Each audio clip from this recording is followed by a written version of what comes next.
সংগ্রাম পর্যায়ে একসঙ্গে উপস্থিত হয়েছি।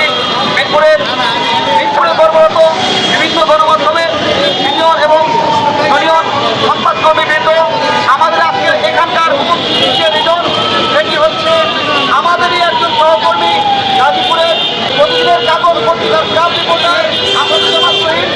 সেই সহকর্মীকে বিশেষ করে শুধুমাত্র চাঁদাবাজদের বিরুদ্ধে সংবাদ পরিবেশন করার কারণে বিধ্বংসভাবে জনসম্মুখে কুপিয়ে হত্যা করেছে দুর্বৃত্তরা। আসলে আমরা যারা কর্মরত আছি আমাদের নিরাপত্তা নিয়ে আমরা শঙ্কিত। সেই ক্ষেত্রে সেখানে পুলিশের যে ভূমিকা ছিল সেটি নিয়েও নানা প্রশ্ন উঠেছে। আর আমাদের দাবি আর যেন একটা সংবাদকর্মীকেও একজন সংবাদকর্মীকেও আমরা এই ধরনের হামলা মামলা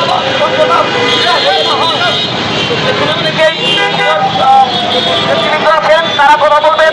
আমাদের বক্তব্য দিতে পারবো না, তারপরে বলতে চাই আপনারা আইন শৃঙ্খলা রক্ষাকারী বাহিনী আপনারা যে অবস্থানে আছেন, আপনারা কয়েকদিন আগের অবস্থান আপনাদের নিজেদের অবস্থানকে চিন্তা করেন।